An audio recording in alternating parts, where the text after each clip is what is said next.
Because I don't want to remind viewers and himself. A few weeks back, we were here in this same studio where you ran and attempted running down His Excellency John Dramani Mahama.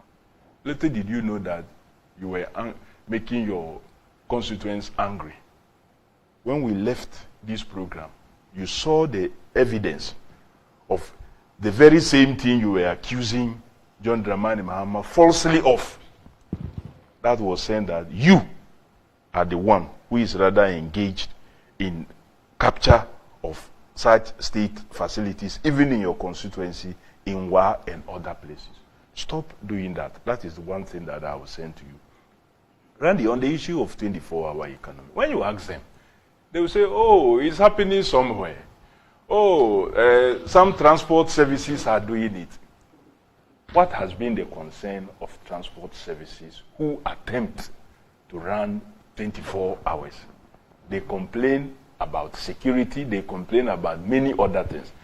The John Dramani Mahama administration is saying that we will deliberately develop a policy. But sometimes I don't even know why we go through this pain. Because for the elephants who have agreed that a 1 Ghana card is better than 1,000 interchanges, and they continue to sell this message, how can you explain 24-hour economy to them? It will be difficult for them to understand. An elephant who understands and accepts that 1 Ghana card is better than 1,000 interchanges cannot understand a 24-hour economy. But for the sake of those who are listening and may want to still pick the message, I'll tell him that if you say some health facilities are running 24-hour services, we are saying we're going to make it what? Better. The OPDs will run 24 hours. That is different from what is happening in the health sector. When you talk about, oh, it's going to say, oh, Baumia says you can buy medication online. Randy, if you don't get attention, can you buy medication for it to be delivered to you? That can't happen. When we talk about 24-hour economy, we are also talking about stimulating the demand. Tell me, and I thought that you are a deputy minister, what we don't import into this country. Virtually everything we consume, if not all in some sectors, about 80% gets imported. We are importing tomatoes from Burkina, that is fighting. We are importing onions. We are importing fruit juices of all kinds. We are importing tomato paste from all parts of the country. We are importing palm oil from all places. Recently, I'm told we are even importing guinea fowls from Europe. We are importing virtually everything that because then you have a minister, a deputy minister of state, come to sit here and tell Ghanaians in their faces that there is no demand. To be able to push an agenda to produce this in huge quantities in order to substitute that importation that we have. Of course, we will have that. Randy, we're in this country. When the energy crisis was drastically solved by John Dramani Mahama, after we have encountered epileptic challenges over the years. Look, President Rawlings' administration faced the energy crisis. At that point, we were relying only on hydro.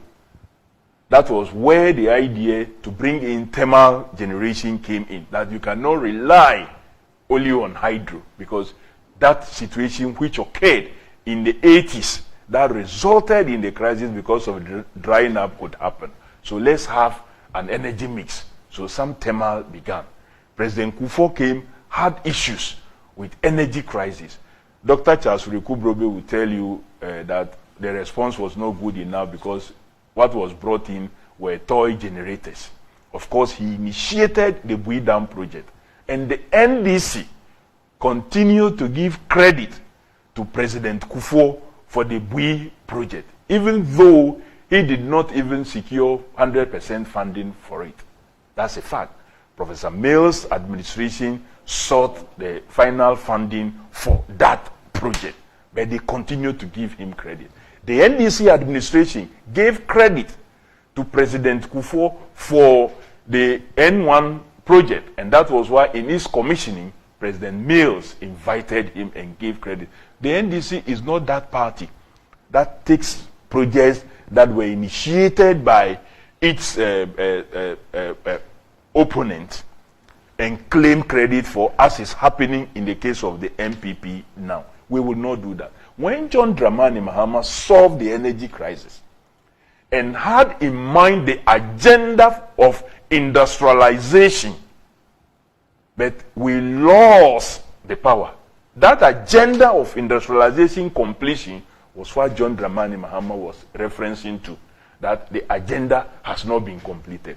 What was the response from these guys who didn't understand the agenda? Because in any case, they came and abandoned the 40-year development agenda of the country and said they were even in a hurry. They reported to Ghanaians that we gave them excess power. Randy, every industrialization agenda is hinged on availability of energy. And so the John Dramani Mahama administration took up that responsibility to make sure it dealt with the energy deficit and took into cognizance the Energy Commission's requisition that you must have at least 10% above the capacity that you need. John Dramani Mahama dealt with that. Unfortunately, we handed over the country to a government that had 126 ministers and deputies, aside 8. He's challenging the number of deputies. 126 ministers and deputies, aside 8, and told us that there was excess capacity because they didn't understand what to do. They didn't understand the industrialization agenda. It is that agenda that today John Dramani Mahama is saying that he will continue to pursue. So I am not surprised that you really don't understand. Rural electrification.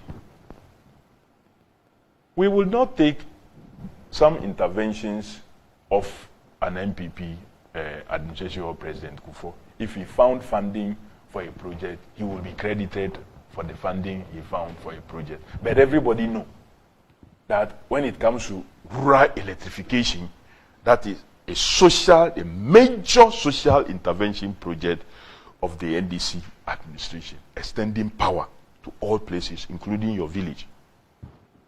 Extending power to all places. That has enabled small businesses also to function and function effectively. That has enabled education to go to even the very rural areas that otherwise were challenged because of lack of electricity and others for studies. He said, John Dramani Mahama said he's not a magician. I thought he would have attended yesterday's Public Accounts Committee sitting and would have heard what the statistical service. You didn't see me. What the statistical service, but no, you didn't sit through. So when the Ghana Statistical Service boss I was there when he was there. You would have heard him. I heard him. I was there. Unemployment. Don't be mysterious. 1.8, 1.9 million Ghanaians, young persons who are looking for job cannot find job to do. These numbers were far less under John Dramani. Indeed, the percentage was 8.4. Today, we are talking about a 14.7% of unemployment rate. And you say a president who supervised a country that has such a low level of unemployment that even he was not satisfied with, was working more to solve it, is not a great person. But you, who have jumped it to 14.7%, you are doing better. In any case, for the rail project, let me tell you that the contractor on the road, the full funding for the Tema Akosombo rail project, the contractor that has done that rail project was the same contractor, was the contractor the NDC awarded the contract to. So when we say that project is our project, it is because from beginning, all you needed to do is to have a minister who will be supervising and finance minister be ordering for payment as and when it is due. Rather, it is your government that have decided to plan a project. Of course, feasibility studies have been done, and we are not claiming for that. The Pualugu multipurpose project, which you have paid $11.9 million to a ghost contractor when nothing has happened on the ground. That is your track record. It is your government that have decided to invest huge monies in the Pullman hotels that has remained on the ground. That even the money alone government of Ghana invested for its so-called 25% shares could have done something better than what we have sitting there. It is your government that have put $2 million of our money into a SkyTrain project in a company that does not exist, that has no license whatsoever to engage in aeromobile facility. It is your government that have decided to put $58 million of our money in digging a hole in the name of a cathedral, when a serious government was building hospitals, was building airports, was building schools, and what have you. You were putting $58 million in digging a hole that Randy today has become a pool of water where mosquitoes breed, move out, bite persons, give them malaria, and there's no hospital facility that you have built to be able to cure them except to attend John Dramani Mahamad's regional hospital, otherwise called the Rich Hospital, for care. That is the situation we find ourselves. Right. And so I cannot understand him. In any case, that is their trade in stock. All right, okay.